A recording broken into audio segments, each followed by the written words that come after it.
It was a cold winter's morning on the island of Sodor. The wind was bitter and the ground hard with frost. Thomas and Percy were cold and cross. "All I want is a warm boiler," huffed Thomas. "Firelighter knows that. He's late."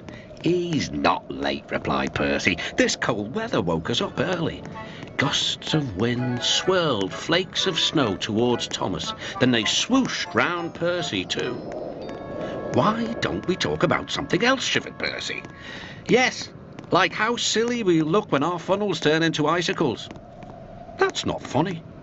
"Maybe we'll stop feeling cold if we talk about warm things like sunshine and steam." "And firelighters," muttered Thomas. "Scarves," continued Percy. "Scarves? That's what you need, Percy. A woolly scarf round your funnel."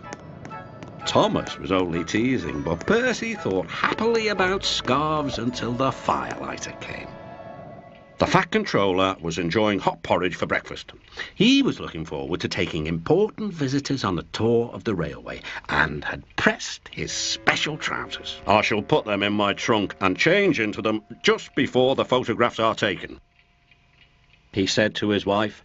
Then he set off to catch his train. Percy was now working hard. His fire was burning nicely and he had plenty of steam. But he still thought about scarves. He saw them everywhere he went.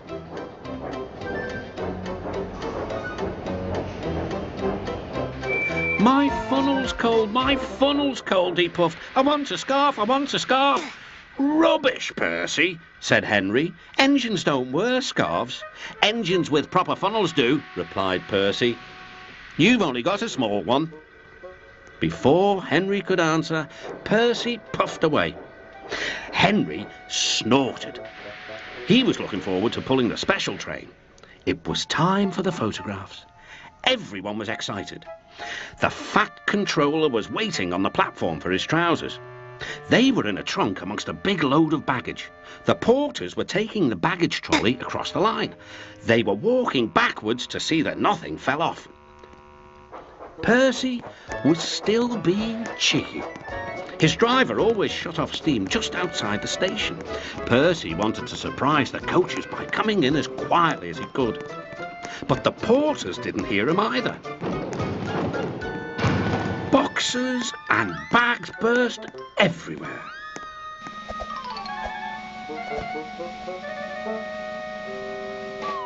"Oh!" groaned Percy.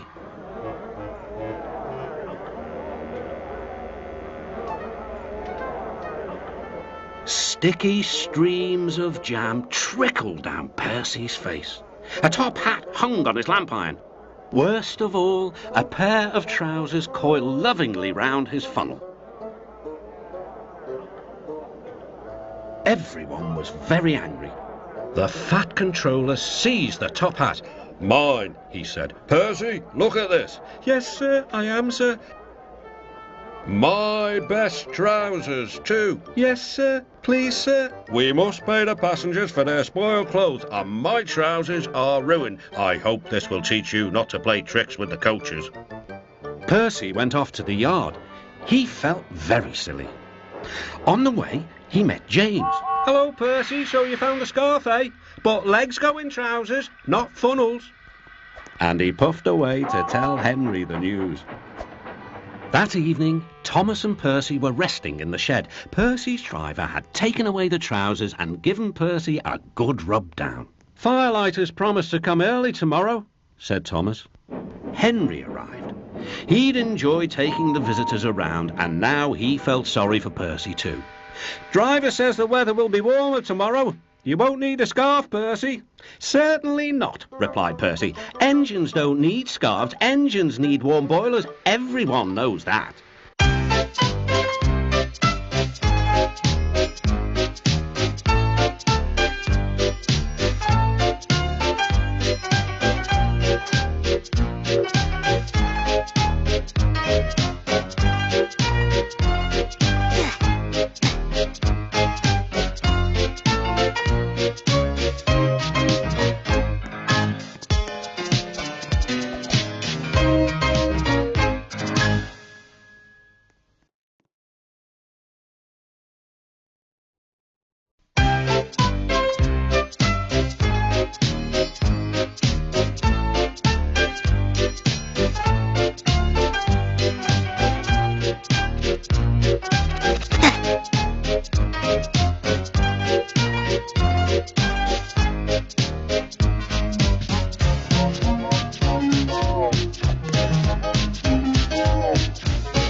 Every summer, the island of Sodor is very busy.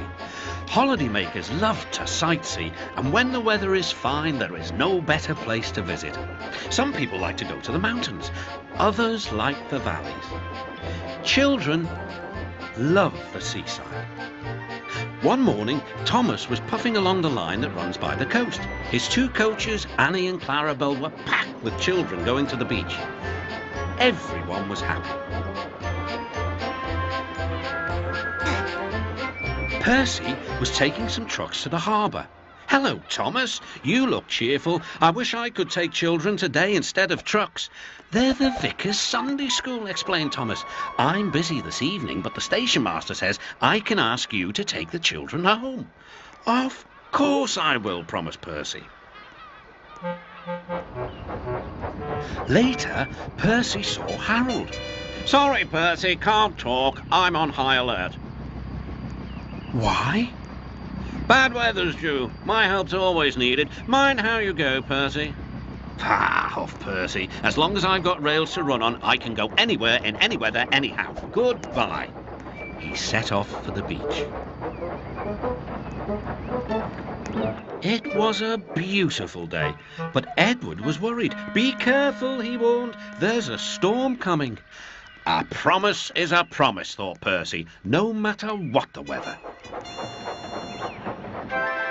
The children had a lovely day, but by tea time, dark clouds loomed ahead. Annie and Clarabelle were glad when Percy arrived. He was just in time.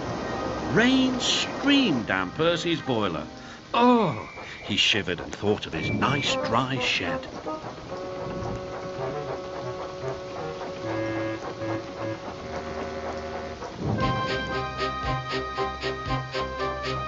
Percy struggled on past coastal villages and into the countryside.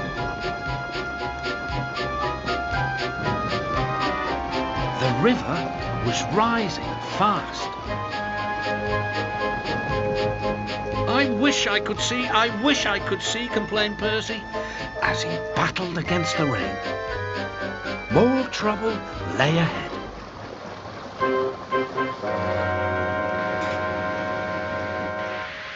"Oh," hissed Percy, "the water is sloshing my fire." Percy's driver and fireman had to find some more firewood. "I'll have some of your floorboards, please," said the fireman to the guard. "I only swept the floor this morning," grumbled the guard, but he still helped. Soon, Percy's fire was burning well. He felt warm and comfortable again. Then he saw Harold. "Oh dear," thought Percy. "Harold's come to laugh at me." Something thudded onto Percy's boiler. "Ow!" exclaimed Percy. "He needn't throw things." "It's a parachute," laughed his driver. "Harold's dropping hot drinks for us." "Thank you, Harold," whistled Percy. "Good to be of service," replied Harold, and he buzzed away. The water lapped Percy's wheels. Percy was losing steam again, but he plunged bravely on. "I promised," he panted. "I promised."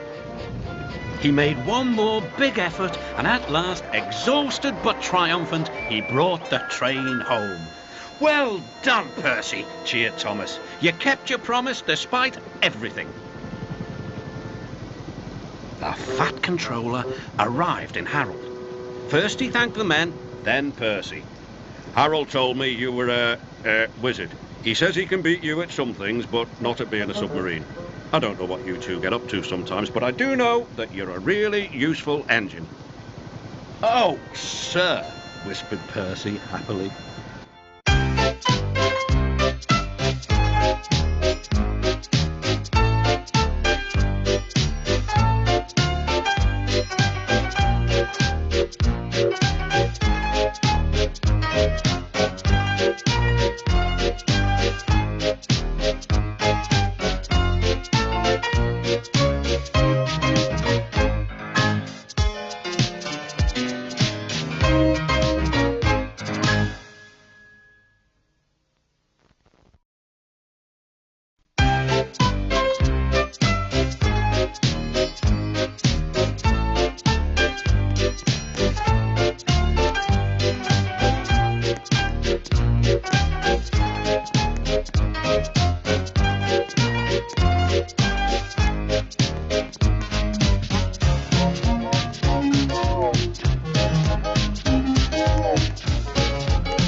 The island of Sodor had many visitors, and the Fat Controller had scheduled more trains.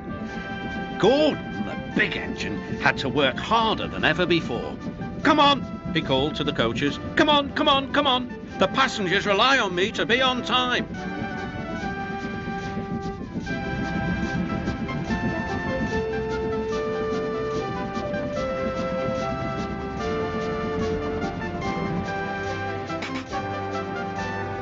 Whenever Gordon finished one journey,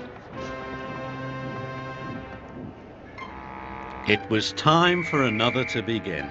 "Never mind," he puffed. "I like a good long run to stretch my wheels."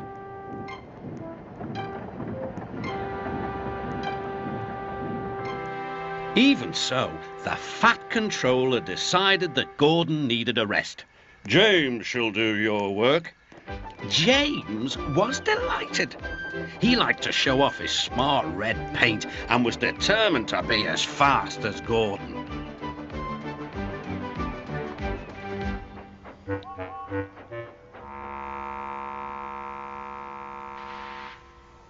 "You know, little Toby," he boasted, "I'm an important engine. Everyone knows it. I'm as regular as clockwork, never late, always on time." "Says you," replied Toby. Just then the Fat Controller arrived. "Your parts are worn, Toby, so you must go to the works to be mended." "Can I take Henrietta, sir?" "No. What will the passengers do without her?" Toby saw Percy by the water tower. "Don't worry, Toby," said Percy. "I'll take care of Henrietta until you get back." Soon Toby was out on the main line. He clanked as he trundled along. He's a little engine with small wheels. His tanks don't hold much water. He had come a long way and began to feel thirsty. In the distance was a signal. "Good," he thought. "There's a station ahead. I can have a nice drink and a rest until James has passed." Toby's driver thought so too. Toby was enjoying his drink when the signalman came up. He had never seen Toby before. Toby's driver tried to explain, but the new signalman wouldn't listen. "We must clear the line for James with the express. You'll have to get more water at the next station." Toby clanked sadly away.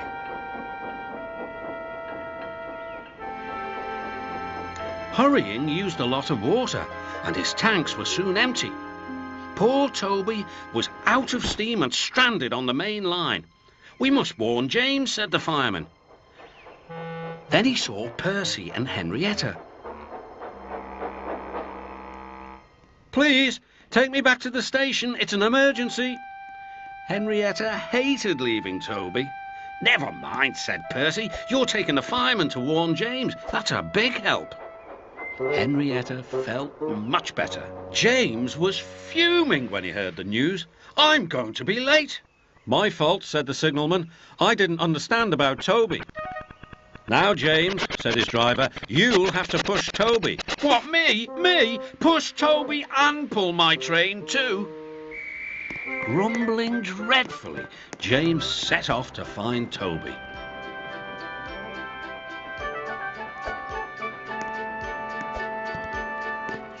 He came up behind Toby and gave him a bump. "Get on, you!"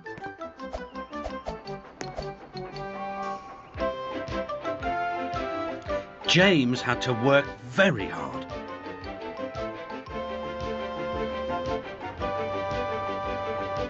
When he reached the workstation, he felt exhausted.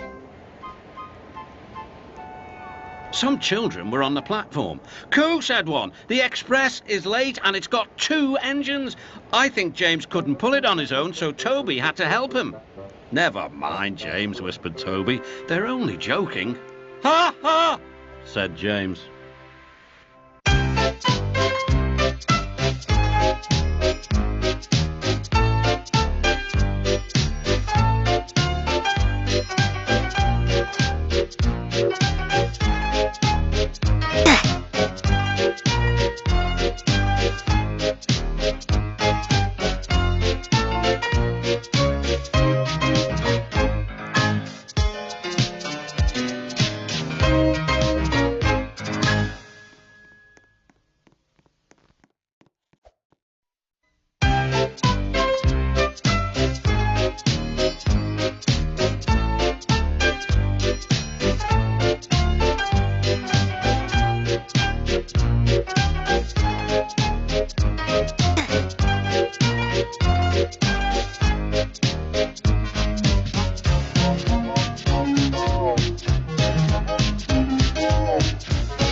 It was an important day in the yard. Everyone was busy and excited, making notes and taking photographs. A special visitor had arrived and was now the centre of attention. "Who's that?" whispered Thomas to Duck. "That," said Duck proudly, "is a celebrity." "Oh, what?" asked Percy. "A celebrity is a very famous engine," replied Duck. "Driver says we can talk to him soon." "Oh," said Thomas, "he's probably too famous to even notice us." Just then, Gordon arrived. "Pah," said Gordon. "Who cares? A lot of fuss about nothing, if you ask me." And he steamed away. Later that night, the engines found that the visitor wasn't conceited at all. He enjoyed talking to the other engines till long after the stars came out. He left early next morning. "Good riddance," Gordon grumbled, chattering all night. "Who is he, anyway?" "Duck told you," said Thomas. "He's famous." As famous as me, huffed Gordon. Nonsense. "He's famouser than you," replied Thomas. "He went 100 miles an hour before you were thought of." "So he says," snorted Gordon. "But I didn't like his looks. He's got no dome. Never trust domeless engines. They're not respectable. I never boast, but I'd say that 100 miles an hour would be easy for me." Duck took some trucks to Edward's station. "Hello," called Edward. "That famous engine came through this morning. He whistled to me. Wasn't he kind?" "He's the finest engine in the world," replied Duck. Then he told Edward what Gordon had said. "Take no notice," soothed Edward. "He's just jealous. Look, he's coming now." Gordon's wheels pounded the rails. "He did it, I'll do it. He did it, I'll do it." Gordon's train rocketed past and was gone. He'll knock himself to bits, chuckled Duck.